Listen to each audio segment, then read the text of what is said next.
नमस्कार. आज आपण एक 3 ते 12 वर्षाच्या मुलांमध्ये कॉमन आढळणारी समस्या की ज्याला आम्ही वैद्यकीय भाषेत ग्रॉइंग पेन असं म्हणतो, तर ह्याबद्दल आपण सविस्तर माहिती घेणार आहोत.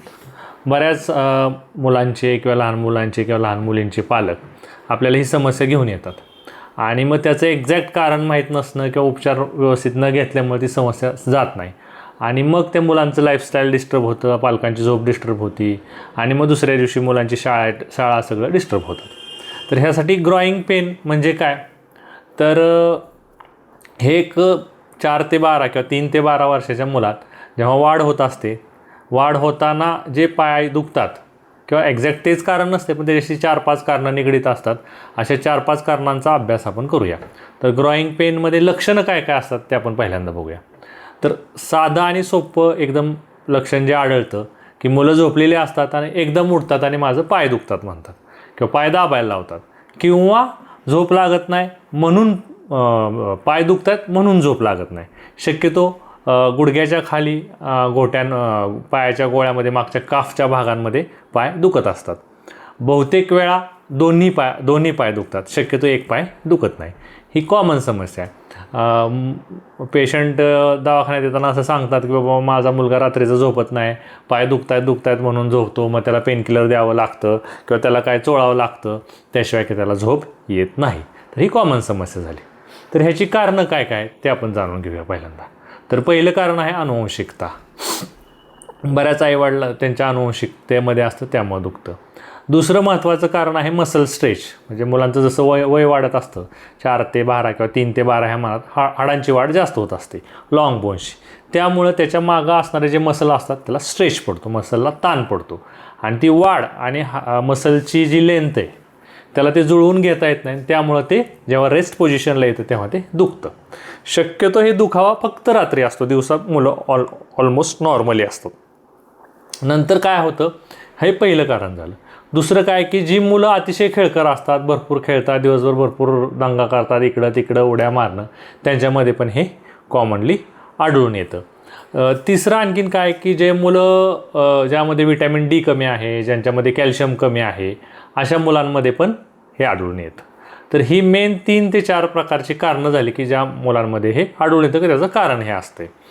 दुसरं असतं की मसल स्पाझम, म्हणजे त्या मसलला झालेली इंजुरी, अशामुळं पण हे पेन असू शकतं. तर हे निदान करण्यासाठी एक तर पहिल्यांदा डॉक्टरांनी चेक केलं पाहिजे. दुसरं ह्याच्यापेक्षा वेगळं काय असू शकतं, तर चुकून एकाच पायाला सूज आहे, प्रचंड वेदना आहेत, पाय लालसर झालेला आहे, अशा वेळी तुम्ही डॉक्टरांचा सल्ला घेतला पाहिजे. हे साधं ग्रॉइंग पेन नाही आहे. साधं ग्रॉइंग पेनमध्ये फक्त रात्री झोपताना मुलांचे दोन्ही पाय दुखतात, झोप लागली की ते थांबून जातं, नंतर दुसऱ्या दिवशी दिवसभर ही मुलं नॉर्मल असतात.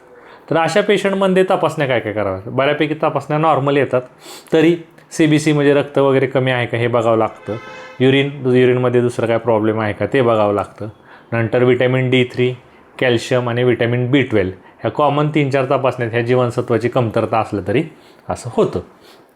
आणखीन काय गरज लागली तर काय काय पेशंटमध्ये MRI किंवा एक्सरे करावा लागतो, पण ते फार क्वचित पेशंटमध्ये असतं.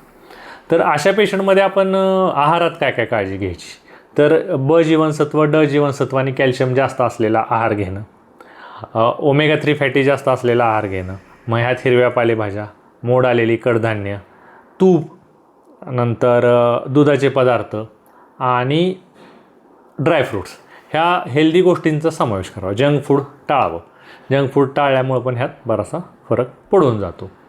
आहारामध्ये दुसरे आणखीन जे गरज लागली तुमच्या रिपोर्टनुसार तर डॉक्टर सप्लिमेंट पण देतात. व्यायामामध्ये काय, तर तात्पुरते रिलीफ मिळण्यासाठी आपण पायाने हलकासा मसाज करावा लागतो किंवा गरम पाण्याच्या पिशवीनं शेकलं तरी कमी वाटतं. आणि व्यायामामध्ये हॅमस्ट्रिंग स्ट्रेच असतात, जो व्यायामाचा एक प्रकार असतो. नंतर स्ट्रेचिंग एक्झरसाइज किंवा योगासनं, ह्यानं पण स्लो हळूहळू त्यामध्ये फरक जाणवतो. दुसरी गोष्ट की अशा पेशंटमध्ये होमिओपॅथीची काय भूमिका आहे, तर अशा पेशंटमध्ये नुसतं सप्लिमेंट्स आणि हे दिल्यामुळं पेशंटला बरं वाटत नाही. तर अशा पेशंटमध्ये होमिओपॅथीमध्ये कल्केरा फॉस नावाचं एक औषध आहे की जे हाडांच्या वाढीमुळं जर मसलला ताण पडला असेल तर त्याच्यावर चालतं. रस्टॉक्स नावाचं औषध आहे की जे एक्सेसिव्ह खेळण्यामुळं किंवा मसलला ताण पडला खेळण्यामुळे स्ट्रेस झालं किंवा त्याला इजा झाली तर रस्टॉक्स किंवा रुटा नावाची औषधं असतात. काही काही मुलांना नाईट क्रॅम्प्स येतात, म्हणजे गोळे येतात, पेटकी आपण म्हणतो. अशामध्ये क्युप्रमेट, मॅकफॉसारखी औषधं चालतात. तर आपल्या मुलाला जर असं काही त्रास होत असेल तर होमिओपॅथीमध्ये या अशा पेशंटमध्ये अशा आजारावर योग्य त्याचं कारण शोधलं जातं. त्या कारणावर पालकांना समजून सांगितलं जातं आणि योग्य प्रकारे होमिओपॅथिक पद्धतीने नैसर्गिक आणि साईड इफेक्ट रहित आणि परमनंट उपचार केले जातात. आणि जेंटल पद्धतीने अशी मुलं हळूहळू बरी होत जातात आणि आपला होणारा त्रास कमी होतो. तर आपल्या मुलाला किंवा आपल्या ओळखीच्या कोणाला असा त्रास असेल तर आमच्याशी नक्की संपर्क साधा सुयोग क्लिनिकशी. धन्यवाद.